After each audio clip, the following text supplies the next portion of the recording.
Baik, bismillahirrahmanirrahim. Assalamualaikum warahmatullahi wabarakatuh. Selamat pagi ya, dan juga selamat malam buat kelas malam.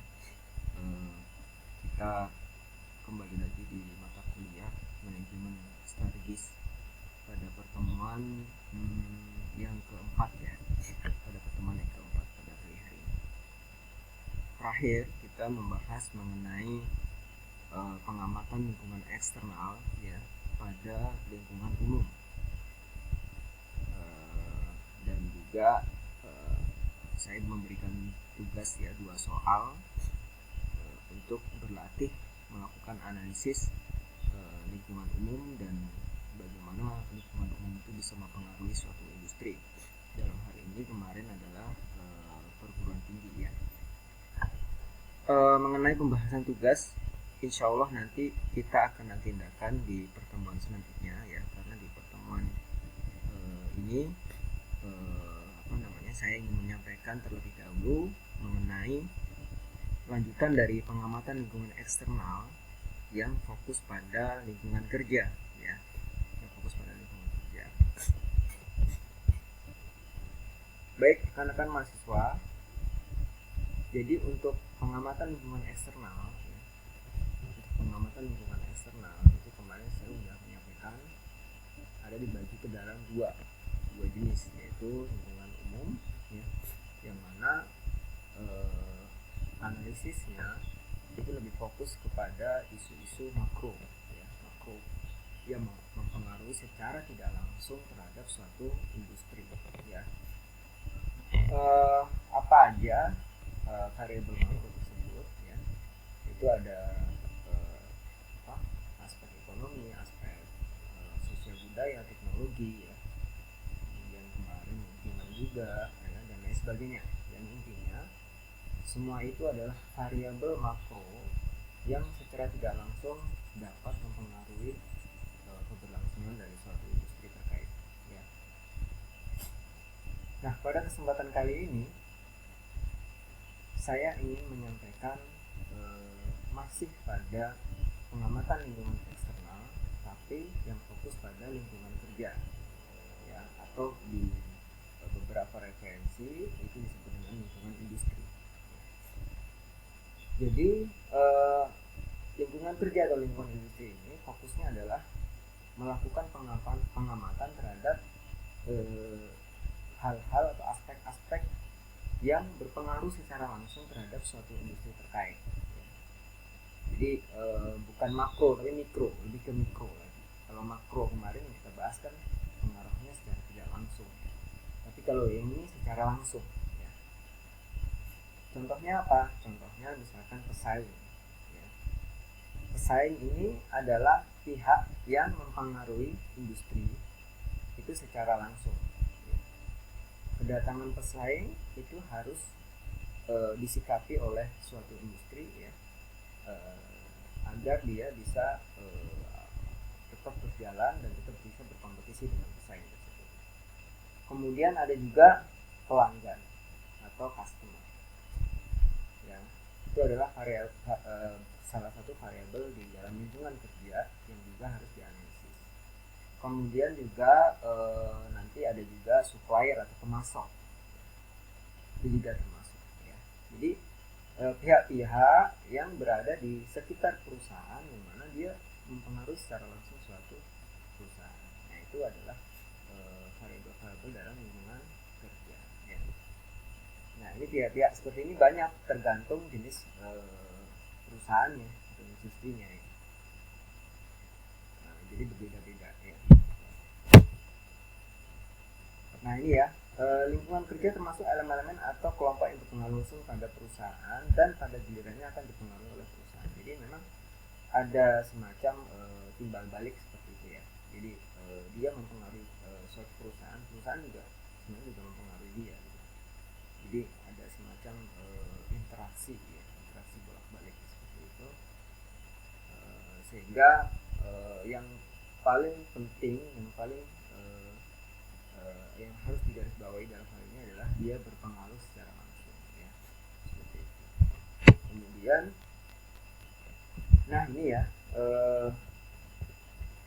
pihak-pihak tersebut ya. Jadi analisis lingkungan kerja atau analisis industri ya, untuk menganalisis lingkungan kerja di sekitar perusahaan. Ini ada di sini ada kekuatan penawaran pembeli ya, kemudian ada produk substitusi termasuk ya, kekuatan penawaran pemasok atau supplier, kemudian pendatang baru potensial atau pesaing ya, kemudian persaingan di antara perusahaan yang ada gitu ya. Jadi aspek-aspek elemen-elemen ini yang harus dianalisis ya, diperhatikan oleh suatu industri mengenai isu-isu yang sekiranya memberikan pengaruh terhadap suatu industri seperti itu. Persaingan di antara perusahaan yang ada. Nah, jadi sebagai contoh ya, kalau di sini Telkom ya. Jadi pada sebagian besar industri perusahaan saling tergantung. Misalkan ya, dulu industri telekomunikasi dikuasai oleh Telkom, sekarang banyak industri telekomunikasi baru bermunculan seperti Indosat, XL. Ini isu lama ya. Jadi dulu sebelum Indosat masuk ke pasar telekomunikasi ya, XL juga, Tri juga, itu Telkom yang menguasai gitu ya. Kita dulu tahu ada Wartel ya, warung Telkom, warung telekomunikasi ya, kemudian ada masih mesin berjayanya telepon rumah gitu ya, telepon kantor, dan handphone atau mobile phone itu masih jarang dimiliki oleh masyarakat, dan ini dikuasai oleh Telkom ya. Dulu untuk pulsa juga Telkom ya, Telkom. Nah, kemudian banyak pesaing-pesaing baru yang masuk ya, seperti Indosat, XL, Tri, dan lain sebagainya, sehingga menyebabkan terjadinya penurunan harga ya. Nah, ini suatu fenomena yang ideal terjadi ya, kalau misalkan dalam suatu pasar itu masih dikuasai oleh satu industri ya, maka industri itu memiliki wewenang dan memiliki kekuasaan untuk bisa mengatur harga. Namun ketika mulai ada pesaing-pesaing yang masuk ya, yang biasanya juga menawarkan harga yang lebih murah ya, dengan kualitas yang tidak kalah seperti itu. Nah, itu mulailah kemudian terjadi perang harga, sehingga harga itu turun gitu ya, harga itu turun karena tidak lagi ada satu penguasa tunggal dalam market tersebut gitu. Jadi semua saling bersaing dalam hal harga. Nah, ini adalah isu mengenai persaingan. Kemudian isu mengenai pendatang baru ya.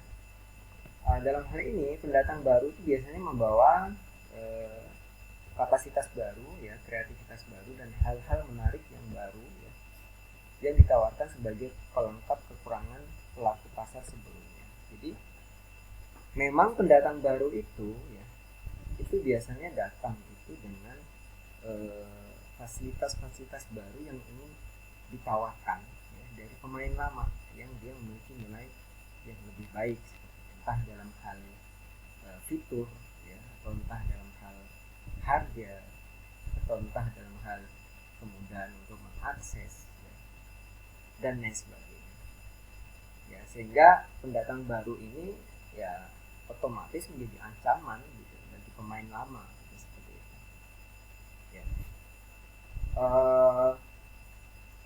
Ada isu menarik kemarin di industri pendidikan tinggi ya, bahwa pemerintah ingin membuka keran selebar-lebarnya terhadap perguruan tinggi asing untuk bisa masuk ke Indonesia gitu ya, membuka cabang di Indonesia. Nah, hal ini menjadi sesuatu ancaman bagi pemain lama ya, perguruan tinggi yang perguruan tinggi nasional yang sudah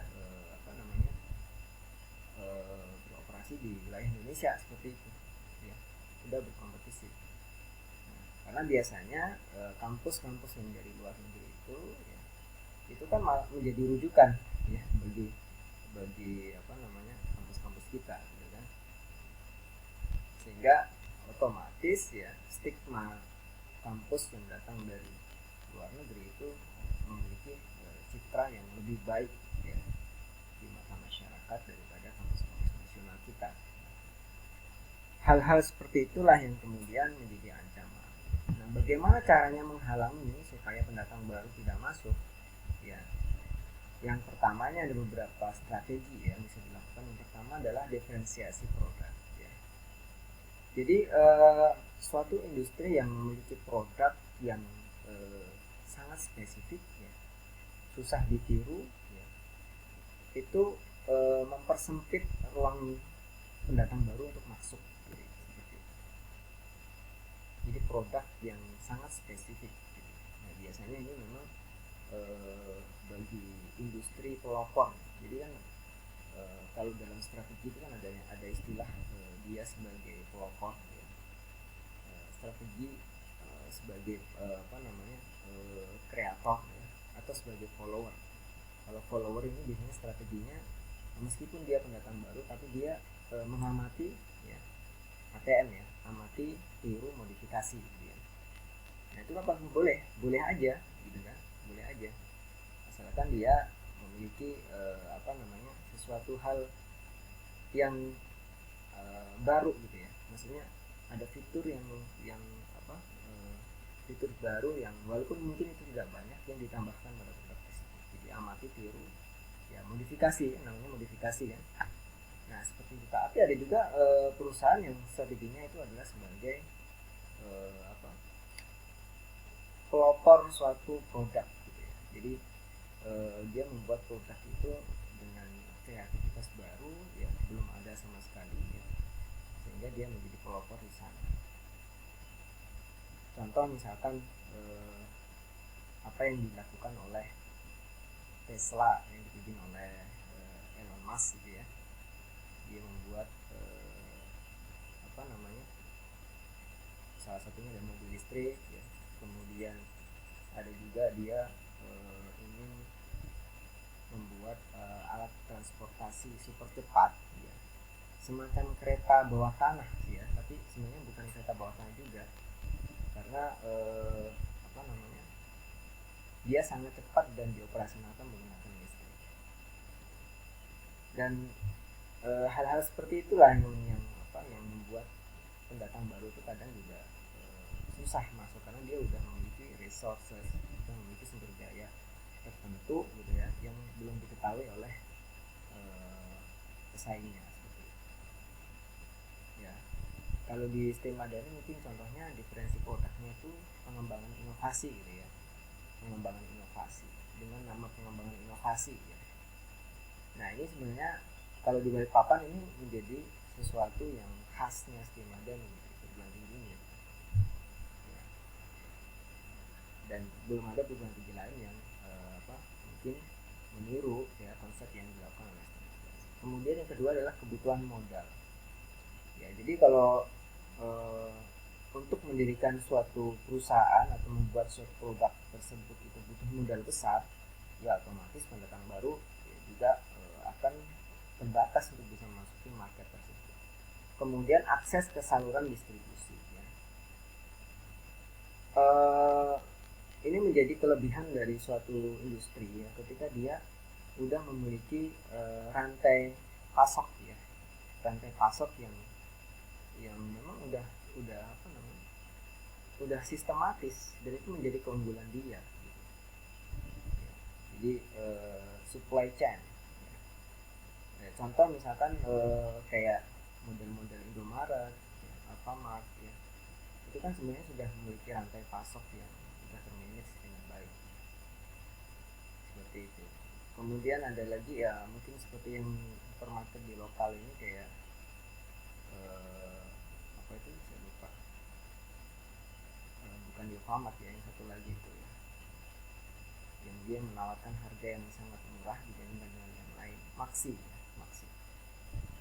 Kalau kalian pergi ke Maxi itu harganya paling murah dibandingkan yang lain. Kemudian yang ketiga adalah kebijakan pemerintah. Nah, jadi kalau kebijakan pemerintah ini kita lanjutkan ya, waktunya habis. Kita lanjutkan ke video selanjutnya.